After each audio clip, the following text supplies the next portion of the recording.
mbaw yu may mbaw sa kaw doon sa lapataake ba benn xalaat politicien bu bandu la saña attaqué man sama yéene mooy baa doole bi ma nekkal ko gémmiñam noppam ak bëtam saa su ne may faacee mbébétam dak mimétisme andi civisme heurte sa conscience ngir nga mën a demee ci bon sens man sama yéene mooy sama rap doon li jëlee ba peuple bi ci ñoonu ñàkk tàggat ko ba mu mën a dundee si li mu ñàkk wan ko nu muy jëfee ba benn marchand d'illusion du ko mën a bluffé.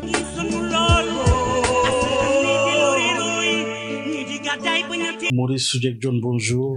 Bonjour. Vous êtes professeur agrégé de sciences politiques, mais vous êtes également un juriste. C'est un plaisir de vous accueillir à Objection et merci d'avoir bien voulu accepter notre invitation. Merci beaucoup, Baye Oumar. Je salue également tous les auditeurs de la radio Sud FM. D'abord, Maurice Soudieck-Dione, retour sur le méga meeting du président du PASTEF organisé à l'esplanade du stade Léopold Sédar Senghor. Devant une foule acquise à sa cause, eh bien, Ousmane Sonko a fait plusieurs révélations. Existence de dettes cachées héritées de l'ancien régime, mauvaise gestion impliquant certains responsables publics et prochain départ de 2 ministres soupçonnés de dérive financière. Le peuple doit savoir ce qu'on nous a laissé, une économie plombée et des poches de résistance au changement, a déclaré le président du PASTEF. Et bien, sur le plan politique, Ousmane Sonko a tenu à réaffirmer son alliance avec le président Bassirou Diomaye Faye. Je ne suis pas un premier ministre décoratif, je suis un militant du changement et je le resterai, clame Ousmane Sonko devant ses militants. Ce meeting marqué par une forte mobilisation populaire traduit-il une volonté de reprise de terrain pour le PASTEF et une affirmation d'autorité d'Ousmane Sonko au cœur du pouvoir? Décryptage, analyse avec vous, Maurice Soudieck-Dione. Quelle première lecture sur la forme de ce méga meeting du président du PASTEF ce samedi?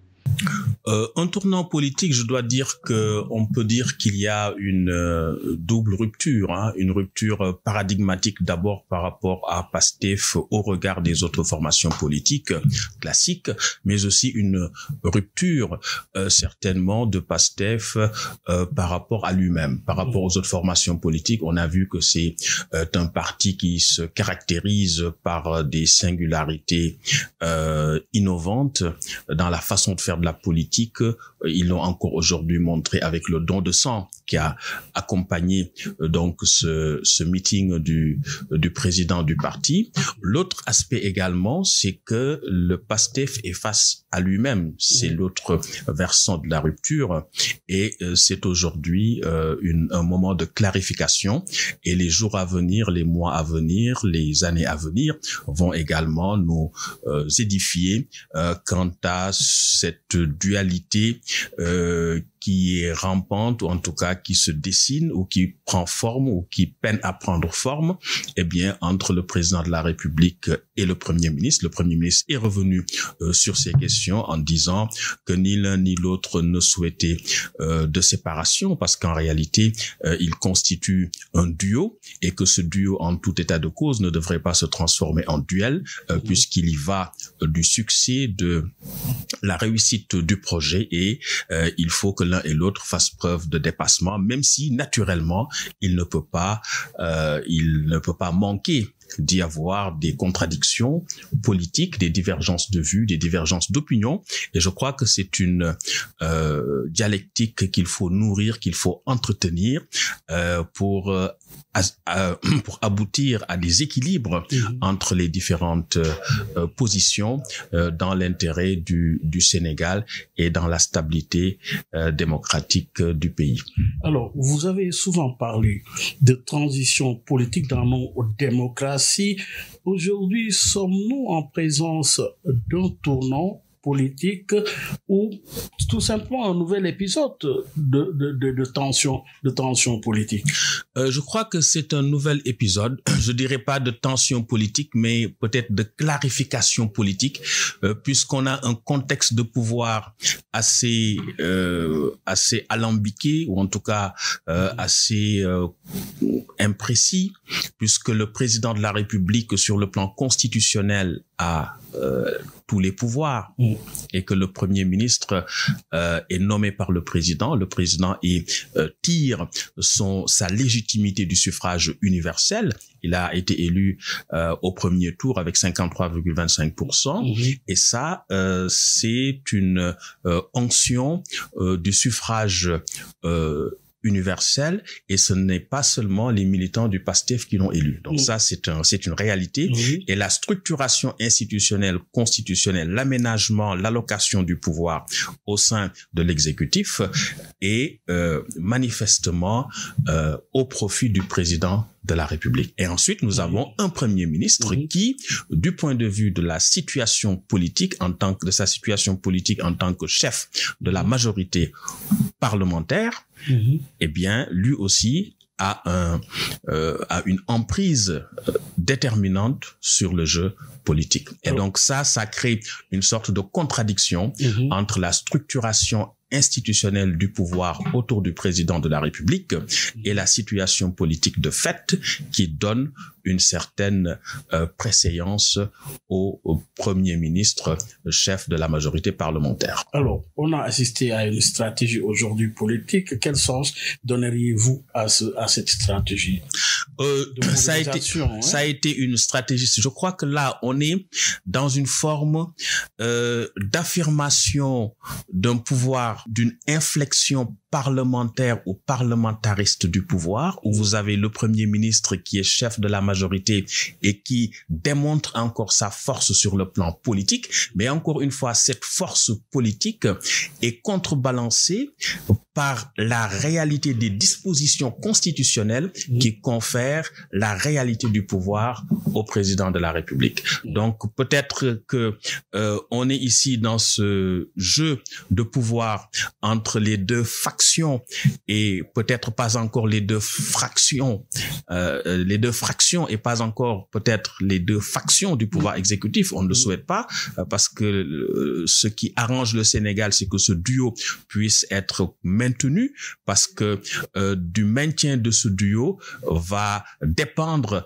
la réussite du projet. Et sur ce plan, le Premier ministre a rassuré, tout en précisant qu'il n'est pas un Premier ministre décoratif, il reste un militant engagé pour le projet. Tout à fait, mais le projet, encore une fois, le pouvoir exécutif est entre les mains, le président de la République est le titulaire pratiquement exclusif du pouvoir exécutif, et que le Premier ministre est son délégataire. Et donc, il n'y a pas de réalité du pouvoir exécutif en dehors de celle-là qui est exercée par le président de la République. Et ça, c'est une contrainte institutionnelle. Ce sont les dispositions de la Constitution qui imposent cette situation. Et donc, voilà, on peut penser que voilà, on est dans une situation où le Premier ministre peut avoir tous les leviers du pouvoir, mais on n'est pas dans cette hypothèse-là, puisque le régime politique sénégalais n'est pas un régime parlementaire, au sens où c'est le Premier ministre qui conduirait la politique de la nation. C'est un régime qui est structuré autour du président de la République sur le plan constitutionnel. Donc ça, c'est un problème. Donc est-ce que dans ces conditions, on peut avoir un président de la République qui inaugure les chrysanthèmes et un Premier ministre fort? En tout cas, les dispositions constitutionnelles ne le permettent pas. Alors, si on n'a pas un Premier ministre fort, est-ce que le président de la République peut être un président fort, c'est-à-dire qui exerce tous les pouvoirs, quand bien même il aurait un Premier ministre qui, de sa situation politique de fait, est le chef de la majorité et est un Premier ministre qui a une emprise populaire, en tout cas très grande. Vous parliez d'assurance au niveau du sommet du pouvoir entre deux hommes qui cohabitent.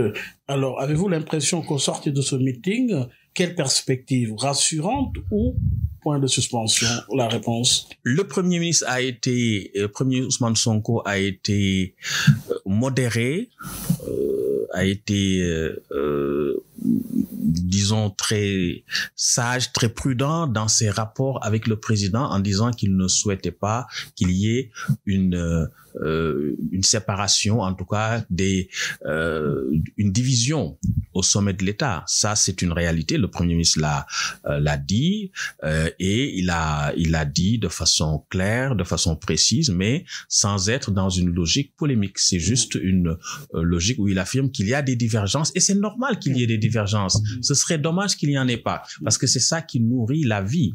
Et c'est cette dialectique. Que la lutte des contrées, les sources de progrès. Et les sources de progrès, exactement. Donc, je pense pas que ce soit un problème, mais ce qui pourrait créer les problèmes, c'est peut-être un positionnement par rapport à l'échéance de 2029. Parce que tout porte à croire qu'il y a une première tendance qui voudrait que tous les pouvoirs, toutes les organisations politiques soient contrôlées, satellisées autour du PASTEF.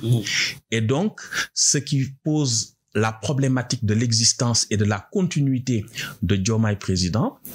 Le président Diomaye a démissionné du PASTEF, des structures politiques du PASTEF, des structures de direction. Donc aujourd'hui, est-ce qu'il peut se positionner en 2029 sans appareil politique? Et si on veut domestiquer tous les appareils politiques autour du PASTEF, on lui enlève la possibilité de pouvoir également se positionner. Je crois que c'est là aussi à ce niveau qu'il faut voir de façon plus profonde la contradiction de pouvoir. La contradiction de pouvoir et la réalité aussi dans la gestion du pouvoir. Toujours est-il que dans toujours la dynamique des révélations issues de ce terrain meeting, Ousmane Sonko qui réclame la dissolution de l'APR et la prison pour ceux qui ne reconnaissent pas cette dette cachée. Je crois que dans une démocratie, on a besoin de tous les partis. Tous les partis ont le droit d'exister, qu'on ne peut pas... ils ont été sanctionnés par le peuple et c'est ça le jeu de la démocratie. Ils ont été congédiés parce qu'ils ont effectivement, ils n'ont pas géré le pouvoir comme le souhaitait le peuple sénégalais qui a choisi d'autres gouvernants. Donc ça, c'est une réalité. La dette cachée, on en a beaucoup parlé. En réalité, c'est comment on comptabilise la dette. Comment on la comptabilise? Est-ce que la dette des structures parapubliques et autres est comptabilisée dans la dette publique globale de l'État? Est-ce que c'est le cas? Est-ce que c'est pas le cas? On est dans le sens dans un jeu d'écriture. Mais quoi qu'il en soit, il y a des structures qui devraient contrôler le développement de la dette, l'endettement du pays. Est-ce que ça a été fait? Est-ce que ces structures ont fonctionné? Pourquoi n'ont-elles pas fonctionné? Donc tout cela aussi pose un problème de gouvernance, c'est-à-dire il est inacceptable qu'on soit à un niveau d'endettement aussi élevé parce que ça hypothèque les chances de développement du pays, ça hypothèque la conduite des projets et ça retarde parce qu'une dette qui avoisine les 132%, c'est énorme alors qu'on nous avait annoncé 74%. Donc ça, c'est un problème majeur de gouvernance. L'autre problème également, c'est, on peut se poser la question de savoir, est-ce qu'on n'a pas eu un problème de communication? Est-ce que en communiquant de cette manière et en abaissant les notes du Sénégal et en donnant une image d'un pays qui n'est plus attractif au regard de ce qui s'est passé, ça aussi c'est des questions de gouvernance.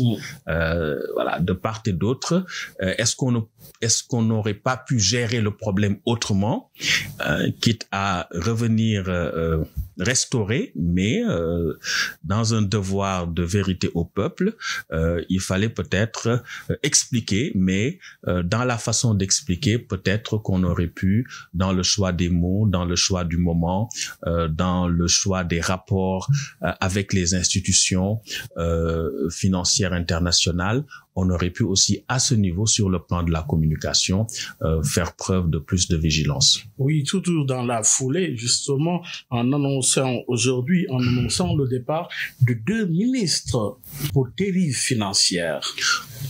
Oui, moi j'attends de voir. On était aussi dans un meeting politique.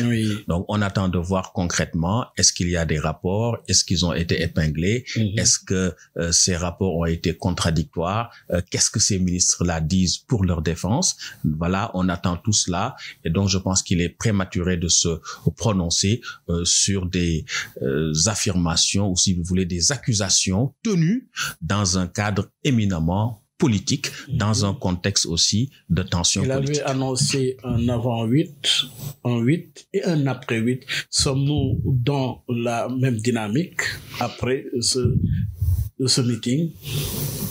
Je crois que c'était peut-être un moment fort de communication pour dire que cet événement était un événement crucial. On a vu cette mobilisation extraordinaire qu'il y a eu autour du PASTEF pour montrer encore une fois que Ousmane Sonko reste un leader très populaire. C'est vrai, mais dans le fond du discours, il a rappelé le cheminement. C'est tout ce qui a été fait jusqu'ici. Il a même dit, le peuple doit savoir ce qu'on nous a laissé, une économie plombée et des poches de résistance au changement, a-t-il déclaré. Oui, les poches de résistance au changement. Moi, je pense aussi que là, il faut faire attention parce que aussi, il faut pas oublier que la démocratie, l'état de droit fonctionne sur la base de contre-pouvoirs. Il ne peut pas y avoir de contre-pouvoirs, c'est-à-dire on ne peut pas mettre tous les pouvoirs entre les mains d'un individu, d'un parti ou d'un président de la République. Ce serait dangereux pour la démocratie sénégalaise et que donc qu'il y ait une justice indépendante, une justice qui parfois rend des décisions qui n'avantagent pas le parti au pouvoir ou la majorité au pouvoir. Je pense que ça aussi c'est un aspect essentiel pour apprécier la qualité d'une démocratie. Quand le Conseil constitutionnel a invalidé la loi sur le report, eh bien ça c'est cela qui a fait que le Sénégal a pu se remettre de cette crise qui aurait pu faire basculer le pays. Donc on ne peut pas avoir une démocratie sans contre-pouvoir et que ce qu'on appelle poche de résistance, quand c'est exercé par des pouvoirs légitimes comme le pouvoir judiciaire, eh bien, je pense que c'est tout à fait normal, c'est tout à fait souhaitable et c'est tout à fait légitime. L'essentiel, c'est que cela se passe dans le cadre strict du respect du droit, parce que c'est cela un état de droit. Dans un état de droit, personne ne peut se permettre de faire ce qu'il veut. Personne ne peut et ne doit avoir la totalité des pouvoirs. C'est la séparation des pouvoirs. C'est l'éclatement des pouvoirs afin que les nuisances politiques qui puissent naître de son usage puissent être neutralisées afin de protéger les droits et libertés des citoyens. Si on laisse, on affaiblit ou on fait céder ces digues, eh bien, on est dans la dictature et dans l'autoritarisme. Alors, vous avez constaté une forte mobilisation populaire. Est-ce que cela traduit une reprise de terrain pour le PASTEF ou une marque d'autorité également avancée du président Ousmane Sonko? Finalement, quel est le sens de cette mobilisation? Je crois que le PASTEF n'a pas perdu de terrain. Quel a été le sens de cette démonstration de force? Le PASTEF a eu 53, le président Diomaye a été élu candidat du PASTEF avec la coalition Diomaye président avec 53,25%. Ils ont eu 130 députés sur 165. Donc le peuple leur a donné tous les leviers. Donc la démonstration de pouvoir, de force, elle est faite à l'endroit de qui? Finalement, grande question. Ça veut dire que c'est plus pour régler des contradictions internes au PASTEF que de démontrer quoi que ce soit au peuple qui a déjà donné au PASTEF tous les leviers qui lui permettent de gouverner. Ah, mais dans quelle direction? Qui lui permettent de gouverner, mais dans la direction du projet. Même si on a deux interprétations ou deux logiques incarnées l'une par le président et l'autre par le premier ministre et qui peuvent avoir des contradictions qui, somme toute, sont normales, naturelles dans une démocratie. Mais est-ce que cette contradiction n'a pas été réglée aujourd'hui? Je ne sais pas si ça a été réglé, on verra. Mais ce qui est souhaitable, c'est que l'un et l'autre fassent preuve de dépassement et que dans une démocratie, je le disais tantôt, le pouvoir ne peut pas faire ce qu'il veut. Sinon, on est dans la dictature, on est dans le communisme, on est dans le totalitarisme, on est dans l'autoritarisme. Voilà. Une démocratie, c'est des contre-pouvoirs. Et s'il n'y a plus de contre-pouvoir, on n'est plus dans une démocratie. Et ça, c'est extrêmement important. Il faut qu'on le sache, que l'on puisse accepter la différence, que l'on puisse accepter la contradiction, que l'on puisse accepter la critique, que l'on puisse accepter des contre-pouvoirs et notamment le contre-pouvoir judiciaire, mais que tout cela se fasse dans le cadre de l'état de droit et dans le cadre du respect de la Constitution et de nos lois et règlements. Et justement, vous avez constaté la contre-manifestation qui a été interdite par le préfet, annonçant qu'il n'y a pas assez de forces de l'ordre. Oui, cette contre-manifestation interdite, est-ce que ça ne traduirait pas une asymétrie, justement, dans les rapports de force? Je ne pense pas qu'il y a une asymétrie, parce que aussi, il faut que les acteurs politiques cessent d'être dans la provocation et la confrontation inutile. Il y a un parti qui a déjà choisi le 8. Le mois de novembre, c'est 30 jours. Mais pourquoi ne peuvent-ils pas choisir un autre jour? Parce que s'ils choisissent le 8, avec les milliers de personnes qui vont être mobilisées pour le meeting du PASTEF et peut-être les manifestants également qui vont être mobilisés pour leur activité politique, on se retrouve dans une situation difficile à gérer parce que c'est des milliers de personnes qui vont rentrer le même jour, le soir, la nuit, qui vont emprunter les mêmes moyens de transport public, qui vont se déplacer sur le territoire de Dakar, mais ça c'est des sources de tension. Et je crois que les autorités ne sont pas là pour constater des dégâts. Il faut avec responsabilité qu'on leur dise que ce n'est pas possible d'avoir 2 méga meetings en même temps, le même jour, à peu près aux mêmes heures et à peu près à des endroits situés non loin l'un de l'autre. Eh bien, il faut qu'on puisse aussi savoir que la démocratie va avec l'ordre, avec le respect de la loi, mais aussi avec ce gentleman agreement qui permet de ne pas être encore une fois dans la provocation et la confrontation et de choisir un autre jour pour organiser leur manifestation. Ça aurait pu se faire vendredi prochain, samedi prochain ou dimanche prochain, mais ne pas s'entêter à vouloir coûte que coûte forcer l'interdiction au risque de créer des tensions. Je crois que les acteurs politiques également, de ce point de vue, doivent travailler à ce que l'on ait une démocratie apaisée. Alors, opposition, majorité au pouvoir, sommes-nous en présence d'un nouvel équilibre politique? Vous avez constaté que l'opposition cherche à se réorganiser, tandis que la majorité présidentielle tente de consolider sa légitimité autour du président actuel, le président Ousmane Sonko du PASTEF. Peut-on alors parler de rapport de force équilibré ou d'une opposition encore en quête de stratégie? L'opposition, elle est en quête en tout cas, elle est en train de s'organiser comme elle peut. Mais encore une fois, le PASTEF, les tenants du pouvoir, ils ont encore le vent en poupe. Parce que ça, c'est une réalité du système politique sénégalais. Généralement, lorsque les Sénégalais élisent un nouveau pouvoir, ils lui donnent les leviers qui lui permettent de mettre en œuvre sa politique. Et c'est ça qui se passe, même si aujourd'hui, il y a certaines difficultés, le chômage, le coût de la vie, la cherté de l'électricité et tout cela, les déguerpissements. Donc tout cela fait qu'on a aussi un contexte socio-économique qui n'est pas favorable aux tenants du pouvoir, mais qu'on n'a pas... Malgré les appels du Premier ministre à comprendre la situation et à les accompagner. Oui, mais ça c'est des réalités. C'est-à-dire que cette relance nécessite des réformes structurelles qui vont être normalement étalées dans le temps.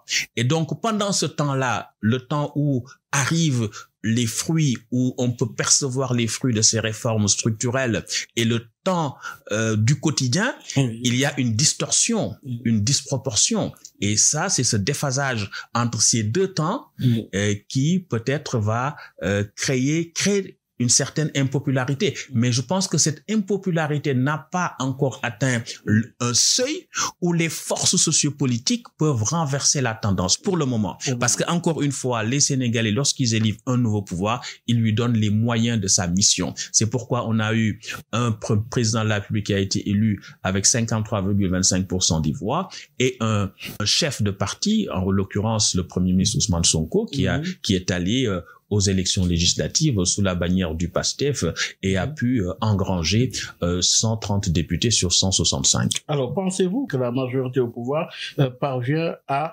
incarner une gouvernance de rupture ou sommes-nous dans la continuité d'un système en mutation? Je crois qu'il y a quand même des ruptures et il y a des continuités. Les ruptures, c'est que quand même on a vu des manifestations être autorisées, des manifestations se faire parce que du temps du président Macky Sall, on avait quand même touché le fond, ou même pour faire pour tenir une réunion dans sa propre permanence, c'était un problème. On a vu des permanences de partis politiques régulièrement constituées, fermées par les forces de l'ordre manu militari, et que les propriétaires, en tout cas le parti propriétaire de son siège, soit mis dehors et que le siège soit fermé et barricadé. On a vu tout cela. Donc aujourd'hui, que l'opposition puisse manifester, on a vu que il y a quelques jours, l'opposition a fait ces temps derniers 2 manifestations d'envergure pour critiquer. Je trouve que ça, c'est à saluer. C'est une tendance qu'il faut maintenir. Maintenant, pour ce qui est de l'interdiction de la manifestation d'aujourd'hui, encore une fois, c'est des raisons sécuritaires que l'on peut comprendre et qui sont suffisamment plausibles pour qu'on puisse les accepter et dire aux différents acteurs du jeu politique également qu'il faut qu'on aille vers une démocratie apaisée. On n'a pas forcément besoin d'être dans la provocation et la confrontation permanente et constante, et que cela empêche même de poser les problèmes de fond, parce qu'on va toujours être sur les formes, sur les droits, mais l'exercice des droits et libertés, c'est un début pour permettre une confrontation judicieuse des idées, des valeurs, des intérêts, des idéologies. Et si on ne le fait pas, malheureusement, on va rester à la surface des choses, on va rester sur des détails, sur des conflits politiciens finalement stériles et puérils qui ne nous avancent pas à grand-chose. Oui, la justice avant le pardon clame Ousmane Sonko. Qu'est-ce que cela vous inspire? Oui, on l'a toujours dit, il faut d'abord la justice avant le pardon et la réconciliation. On est d'accord. Mais la situation que nous vivons est une situation extrêmement difficile. Le Conseil constitutionnel avait retoqué la loi dite interprétative en disant que les crimes de sang, les crimes de la torture et autres, les crimes, la torture, les assassinats et autres crimes et barbarie n'étaient pas contenus, n'étaient pas couverts, concernés par la loi d'amnistie. Alors là, le problème, ça va être comment trier et sur quelle base, ça va être un problème. Et aussi, on a eu des situations assez complexes. Par exemple, ceux qui ont incendié le bus de Yarar avec ces 2 personnes calcinées, ceux qui ont incendié l'université, la bibliothèque de l'université, parce que incendier des lieux d'habitation, c'est un crime du point de vue pénal. Ceux qui ont jeté des cocktails Molotov dans des maisons habitées par des dignitaires du régime sortant, mais tout cela, c'est des questions qui ne sont pas faciles à élucider. Est-ce que si on va dans cette logique-là, il faut faire la clarification pour tout le monde et sur quelle base? Est-ce que les preuves ne vont pas s'effacer parce que il y a beaucoup de plus le temps passe, plus les preuves s'effacent. Donc comment on va faire pour retrouver tout cela? Est-ce qu'on ne va pas être dans une logique où on va retourner le couteau dans la plaie? Ça aussi, c'est une perspective. Est-ce qu'on n'a pas besoin, après être sorti de cette phase, d'avoir une période d'apaisement? Ça aussi, c'est une réalité. Mais apaisement, il faut aussi qu'on rende justice d'une certaine manière. Mais comment rendre justice? Est-ce que ça va être de façon contentieuse à travers les tribunaux où on va arrêter des gens? Ou alors on peut imaginer d'autres formes de disons, de dédommagement où les victimes peuvent être indemnisées, où on peut imaginer des mécanismes culturels, des mécanismes anthropologiques, en tout cas des mécanismes non juridictionnels pour mettre du baume dans le cœur de tous ceux qui ont souffert de ces événements regrettables, sans pour autant réattiser encore la tension, réattiser le conflit, parce qu'autrement,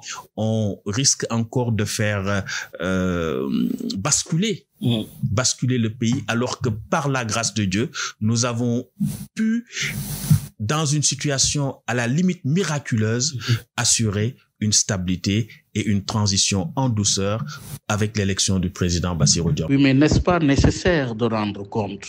C'est une nécessité, c'est un impératif catégorique dans une démocratie que de rendre compte. Mais quand on rend compte, il faut le faire en respectant les droits et libertés des mises en cause. Maintenant, le problème qui se pose, c'est que la façon de rendre compte va être déterminée par les dispositifs juridiques et institutionnels antérieurs à l'avènement au pouvoir de Bassirou Diomaye Faye et du PASTEF.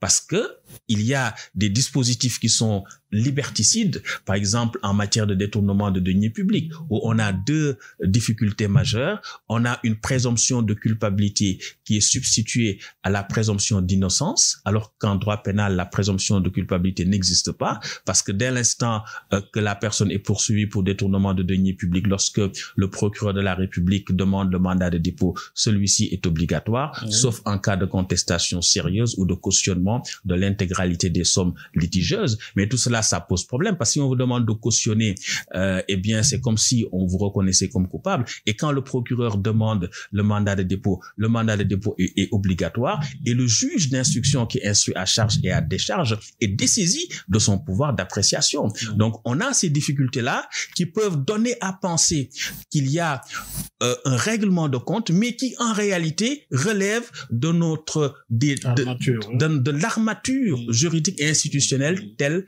qu'elle existe aujourd'hui et qu'on avait promis justement de changer avec les assises de la justice. Dans le cadre des réformes. Mais aujourd'hui, dans le cadre toujours de ce terrain meeting, il y a des révélations qui ont été faites, notamment le rapport IGE dont il a pris connaissance, que ce rapport a été retrouvé quelque part.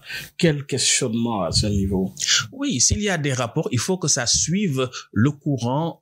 Il y a d'abord la séparation des pouvoirs. Je crois qu'il n'est pas souhaitable que des autorités du pouvoir exécutif parle d'affaires judiciaires, parce que ça donne l'impression d'une confusion des pouvoirs. Et la confusion des pouvoirs, c'est toujours un danger pour la préservation des droits et libertés. Alors, s'il y a des rapports, que ces rapports-là soient mis sur la table selon la procédure judiciaire qui s'y est, et qui est une procédure contradictoire, que les mises en cause puissent se défendre. Je parlais tout à l'heure des dispositifs juridiques et institutionnels que nous avons, qui sont attentatoires aux droits et libertés des citoyens. C'est comme la CENTIF. Quand vous avez un rapport de la CENTIF qui n'est pas un rapport contradictoire, qui arrive sur la table du juge d'instruction, et que il y a des incidences et des implications en matière de détournement de deniers publics,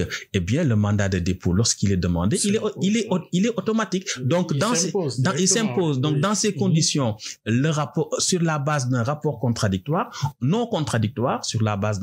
contradictoire, on met quelqu'un en prison. Donc, c'est comme s'il y avait encore une fois ici, de façon flagrante, une présomption de culpabilité. Encore que le procureur de la République, il est parti au procès. Or, en droit pénal, nul ne peut être juge en sa propre cause. Donc, le procureur est parti au procès, et en tant que parti au procès, il demande le mandat de dépôt qui est obligatoire. Donc, c'est comme si parfois, c'est comme s'il infligeait en quelque sorte une sanction pénale au nez et à la barbe du juge d'instruction qui, en principe, doit instruire à charge et à décharge. Donc ça, ce sont des contradictions, des problèmes qui sont liés à notre architecture. Dans la même dynamique, on a parlé parler également du rapport de l'IGE, mais également du départ de deux ministres soupçonnés de dérive financière. On sait que dans un premier temps, il y a le ministre Abdourahmane Diouf qui a annoncé dans un meeting qu'il fallait éviter la chasse aux sorcières en privilégiant le pardon. Vous avez vu la sortie du président de PASTEF, pardonner, oui, mais d'abord faire la justice. De ce point de vue, quel arbitrage entre ces deux sorties? En fait, ceux qui gèrent les affaires de l'État, les affaires publiques, ils ont l'obligation de rendre compte. Et dans un pays pauvre, on ne peut pas accepter qu'il y ait de la corruption ou de la prévarication. Pendant que des gens meurent à l'hôpital sans pouvoir se soigner, pendant que des gens manquent d'eau potable et manquent de tout, c'est inacceptable. C'est inacceptable. Mais encore une fois, quand on met en cause la responsabilité pénale de quelqu'un, il faut que la procédure soit, encore une fois, une procédure respectueuse des droits et libertés et une procédure qui se fait de façon contradictoire. Vous êtes professeur de sciences politiques. Abdourahmane Diouf, faut pointer du doigt désormais, quelle attitude tenir de son côté? Oui, moi je dis qu'il faut attendre de juger sur pièce, hein, et donc on ne va pas se fier à des déclarations politiques dans un meeting politique. On attend de voir concrètement, est-ce qu'il y a un rapport, est-ce que le rapport est contradictoire, est-ce que les faits sont avérés et quelle suite judiciaire ou politique donner. Est-il resté ferme par rapport à ses engagements? Le président de PASTEF a dit clairement que, en s'adressant à ses propres alliés, surtout à ses propres militants de PASTEF, attention à ceux-là qui seront en tout cas visés ou accusés de corruption, qui répondront devant les tribunaux. Oui, parce qu'ils ont dit un pays souverain, juste et prospère, oui. Jubanti, oui. Parce que la tare est-il resté conforme à ses propres engagements? La tare essentielle du fonctionnement du système politique sénégalais, ça a été ça. C'est le clientélisme, c'est le néopatrimonialisme, pour utiliser la rupture, c'est le terme consacré. C'est à ce niveau que la rupture doit se faire, mais on attend cela plus dans les faits que dans les discours. Alors, nous sommes dans un contexte difficile, vous l'avez certainement constaté, avec la cherté de la vie, avec le chômage des jeunes aujourd'hui. Est-ce que le discours politique du président PASTEF, Ousmane Sonko, nourrit ces frustrations, justement, avec ces mobilisations constatées? Oui, en fait, la communication politique, parce que c'est de communication politique qu'il s'agit, c'est trois leviers essentiellement. C'est faire savoir, c'est faire croire et c'est faire faire. Donc, vous avez ces trois éléments-là, mais à cela aussi, il faut ajouter d'autres aspects, c'est-à-dire quand communiquer, comment communiquer, et pourquoi communiquer et sur quoi communiquer. Donc tout cela montre des déterminants qui doivent catalyser une bonne communication politique.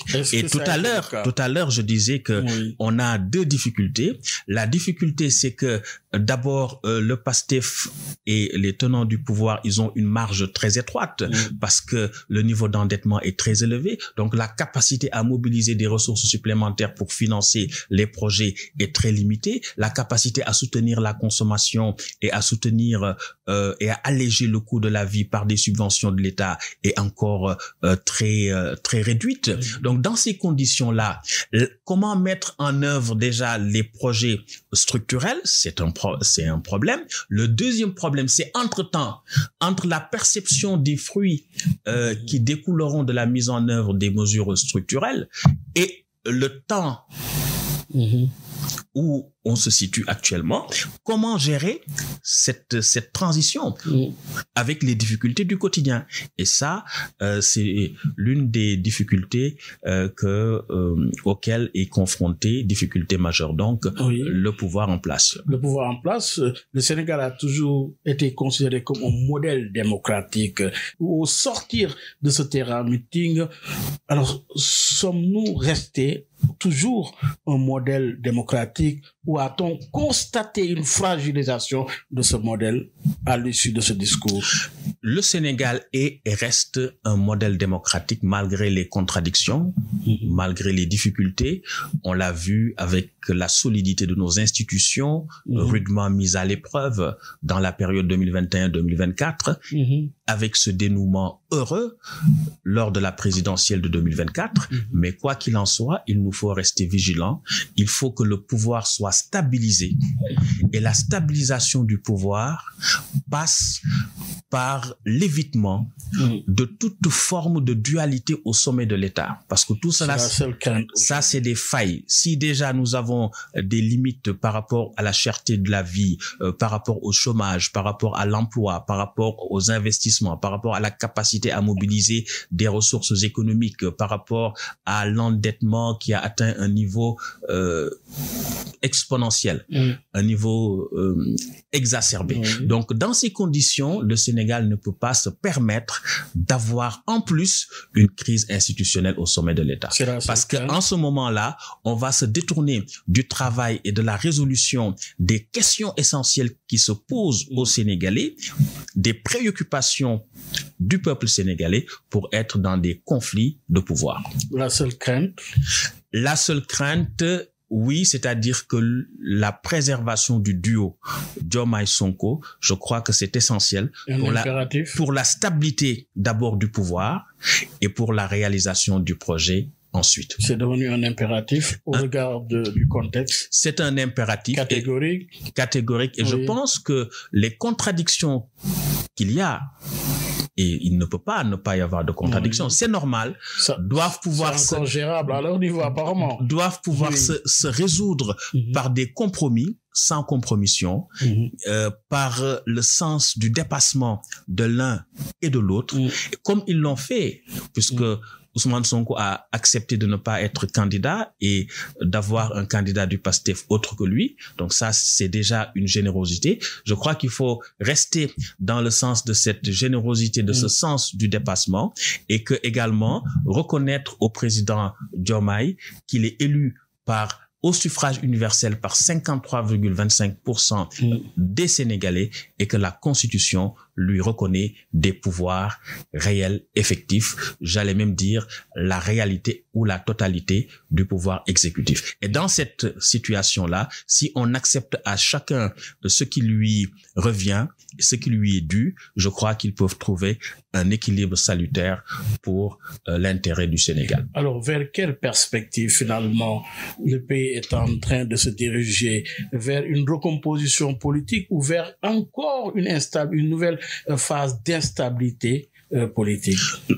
Le pays se dirige assurément vers une forme de recomposition politique, de reconfiguration des forces politiques, non seulement entre pouvoir et opposition, mais au sein même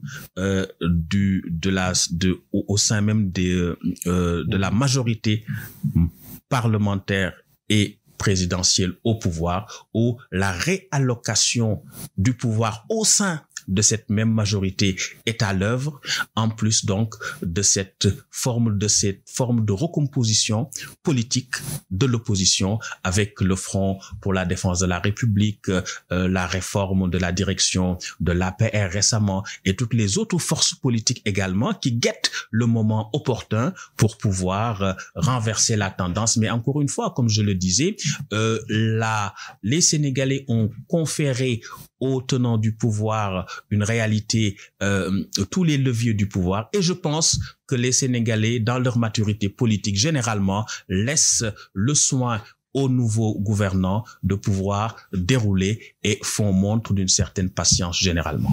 C'était ça, la transition. Justement, à qui profite ce rapport de force finalement? Ce rapport de force, disons, peut profiter à l'opposition si jamais il y a une persistance des tensions, des contradictions et de la division au sommet de l'État, parce qu'en ce moment-là, c'est le PASTEF qui serait sa propre opposition. Oui, justement, le problème qu'il y a-t-il dit lors de ce terrain meeting, Ousmane Sonko dit qu'il n'y a pas d'opposition en face. La principale opposition, c'est à l'intérieur de PASTEF. C'est cela le risque. C'est ça. Je pense que il faut qu'on essaie de taire les divisions au sein du PASTEF et éviter de la dualité.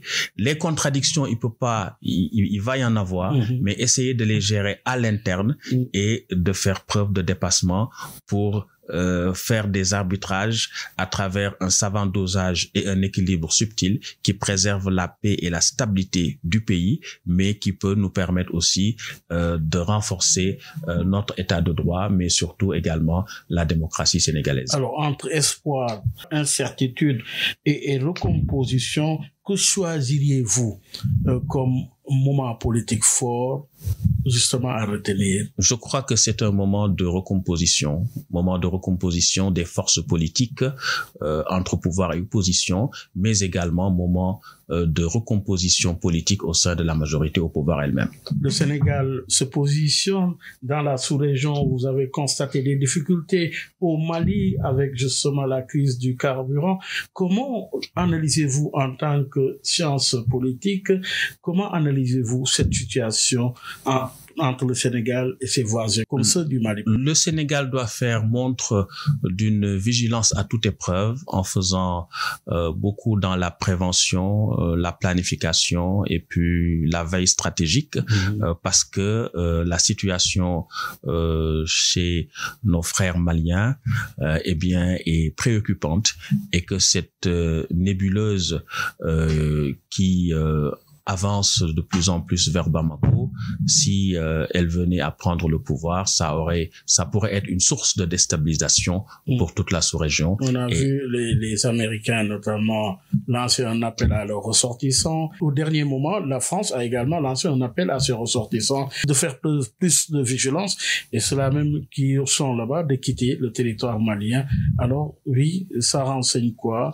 La situation complexe que connaît le Mali. C'est une situation complexe, mais ça nous renseigne avec le recul qu'il faut pas confondre souveraineté et souverainisme. Le souverainisme étant une démarche de systématisation de la souveraineté d'une part, et que d'autre part aussi il faut avoir les moyens de sa souveraineté, et qu'il faut également faire montre d'intelligence stratégique dans le rapport avec les grandes puissances, parce qu'autrement c'est des situations conflictuelles qui peuvent dégénérer et emporter la stabilité. Et quel rôle pour les organisations sous-régionales, quel rôle pour l'UEMOA, quel rôle pour la CEDEAO et l'Union africaine dans un contexte pareil de crise? Oui, dans un contexte de crise, on a vu par exemple les pays de l'AES s'isoler, créer une organisation, mais en réalité pour permettre aux militaires de gagner du temps, pour pouvoir s'imposer et exercer le pouvoir sans limite temporelle d'ailleurs, en disant que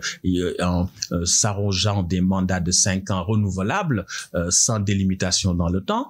Et donc tout cela, c'est une façon de se soustraire aux injonctions, aux sanctions des organisations régionales et sous-régionales. Donc c'est une façon de créer une sorte de dérégulation de l'espace et de dérégulation même des règles de conquête et de conservation du pouvoir. Et cela donne ces situations-là comme au Mali, et qui peuvent aussi se répéter dans les autres pays. Retour au pays. Retour ici au Sénégal, la régulation. Vous avez beaucoup travaillé sur la régulation, le mode de régulation dans un système démocratique comme le nôtre. Vous inspire quoi comme perspective aujourd'hui par rapport à ce qu'a connu le Sénégal ces derniers jours? Nous avons eu on a deux formes de régulation, la régulation institutionnelle et la régulation discursive. La régulation institutionnelle, on a vu avec le Conseil constitutionnel, avec toutes ces institutions qui ont permis de sortir de cette crise grave que le Sénégal a traversée. Et nous avons aussi la régulation discursive, c'est-à-dire comment à travers l'espace public des individus rationnels, présumés rationnels, raisonnables, responsables interagissent pour ensemble définir les compromis dynamiques sur lesquels vont reposer le développement de la société. Et ça, c'est une dimension essentielle, malheureusement, qui qui est torpillé, qui est vicié par des dérives verbales, par des injures qui non seulement parasitent et polluent le débat dans l'espace public, mais aussi nous empêchent de discuter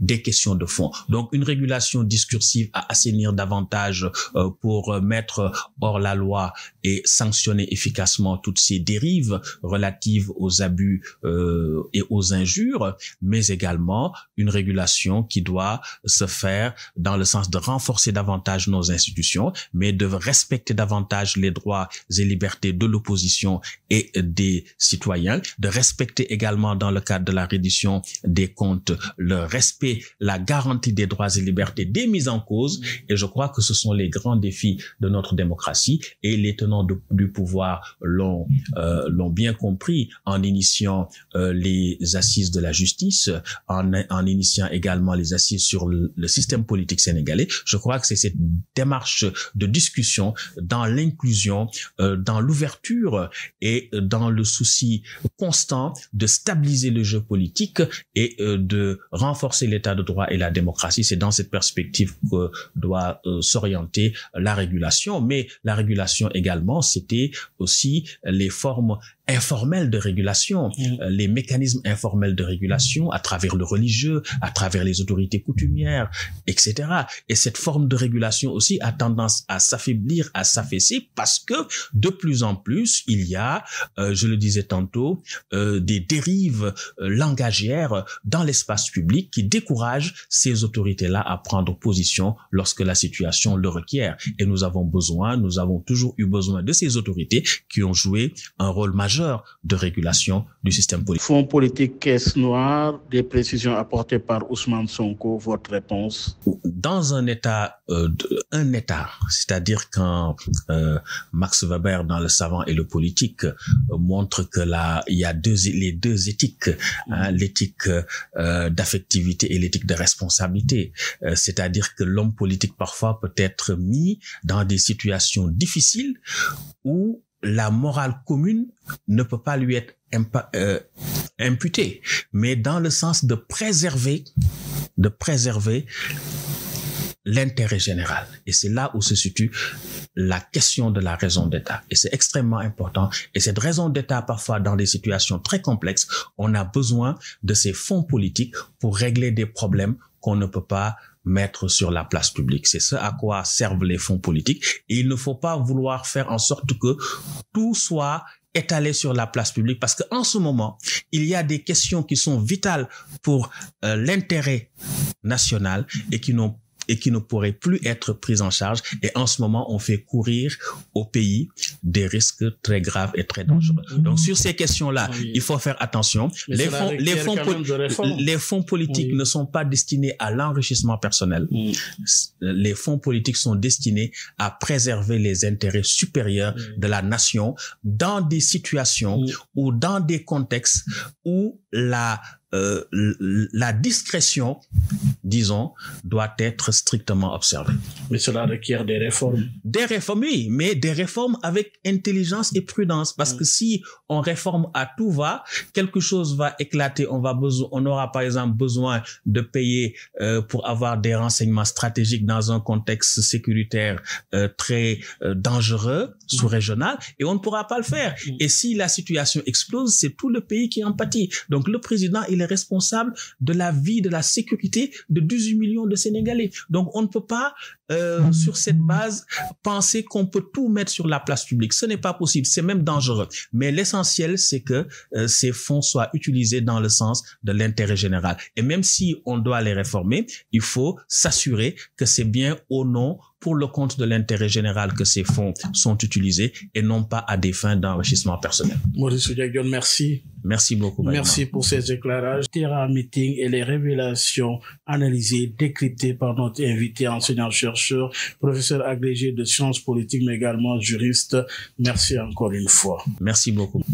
Mesdames, Messieurs, merci de nous avoir suivis. Rendez-vous dimanche prochain avec un autre invité.